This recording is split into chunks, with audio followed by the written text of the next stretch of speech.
Welcome back to the Kieran Carlin channel. The predictions are back, which means the Premier League is back. I mean, vice versa, really. It's not like the Premier League is back because I've started doing predictions again. But you can do predictions as well alongside me. I've created on Super Brew where I do all my predictions. It's like the website is, I love it, but it's a mess. But that's sort of the appeal. I don't know why. It's quite heartwarming.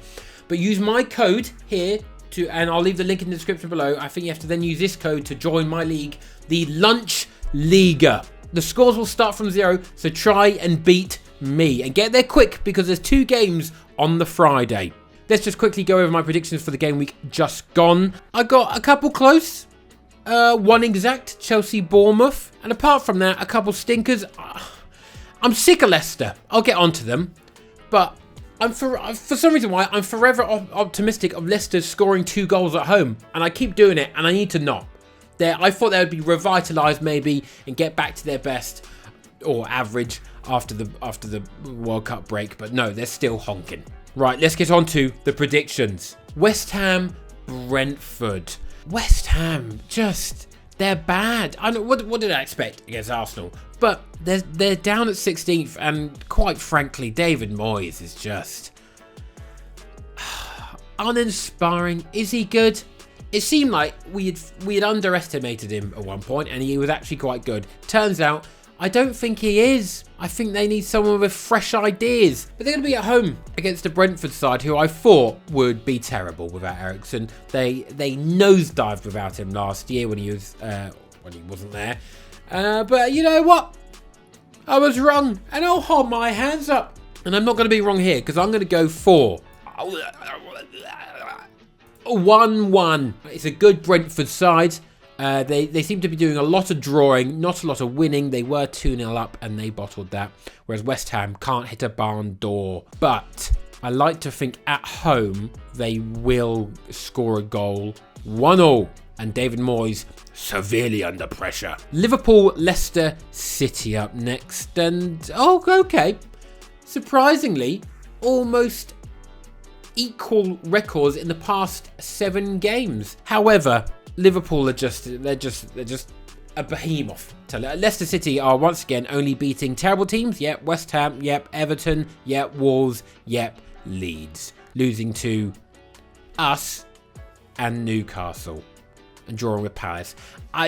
Nothing. They're not getting a single goal. Liverpool, they'll have the man who is now dubbed the Agent of Chaos, Darwin Núñez, who I'm not convinced his finishing will ever get better. It might do, but watching it, he's so fun to watch. And that's the argument now. It's like, Haaland, meat robot. I'd rather Darwin Núñez, he still scores. Yeah, and he still misses like 5. That's not good enough, is it? You might be getting in the places, but if you're missing them all the time, then who are you? You're Edin Dzeko. That's who you are. And I love Edin Dzeko, but hell. Really? Really clutching at straws, that? Actually, you know what? I'm going to go 3. I think they'll go 3. Wolves versus Manchester United. Now, Wolves managed to beat Everton, which is not a shock. But at the same time, if you think about it, it's a pretty good result for them. They hung on for the 1-1 and they just sort of bided their time. Then Everton fans got fuming that Everton weren't booting the ball in the box and passing it around between the centre-backs with like a minute to go. So they half committed to the long ball, and then Wolves sprung, as they do, on the counter-attack and got a goal. It was a phenomenal move, and it'll be interesting to see how Lopetegui,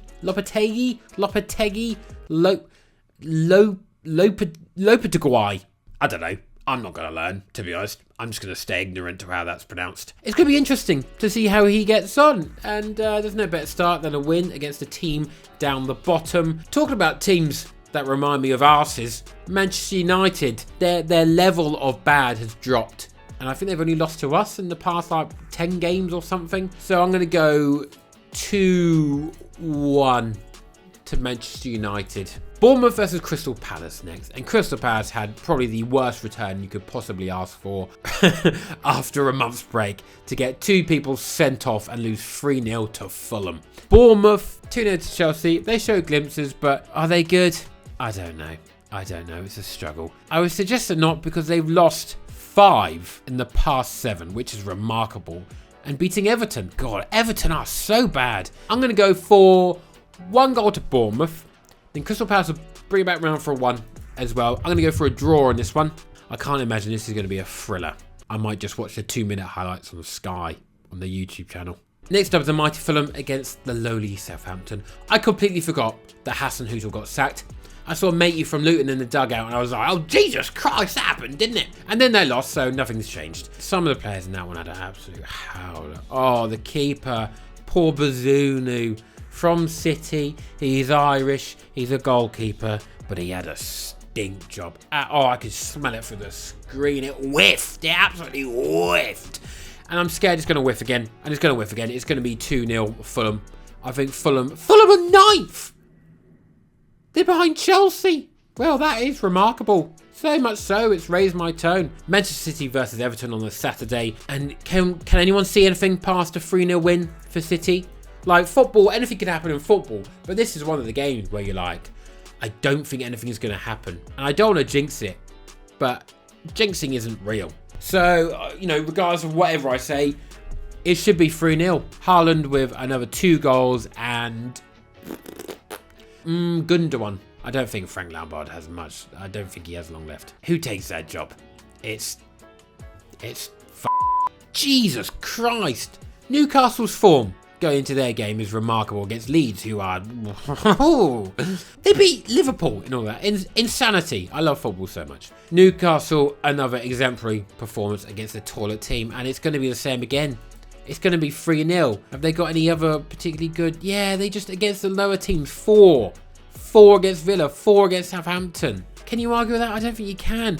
Leeds United against us. It was strange. They kept getting praised for being like compact and whatever and how they were playing. But we were very comfortable on the ball. I don't think they particularly frustrated us. We had so many chances. It could have easily been 3-0 at half time. On another day, we're 3-0 at half time and they're talking about like, oh well, these like they're not defending well and they're not attacking well.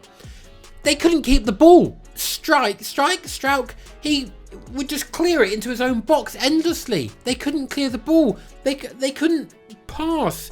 Like 3 passes. It was remarkable. For them to get the goal was, well, it's a set piece. Anything can happen at a set piece. It was a good set piece. But my God, they weren't good. And I don't really think they showed any particularly good signs, to be honest. So 3-0 Newcastle. And I think there's a lot Leeds need to do to be able to get any results against the bigger sides, despite they beat Liverpool, but that feels more like an anomaly. Brighton versus Arsenal. Now, Brighton, a tricky team, a convincing 3-1 win against over Southampton, and can Arsenal come undone? I feel like Brighton are a bit of a bogey team for Arsenal some of the time, but they've lost Neil Maupay. It's a sad moment in the history of the Brighton Arsenal fixture. I'm gonna. This is more of a hopeful one for me because I want Arsenal to drop points. I'm gonna go for a 2-2.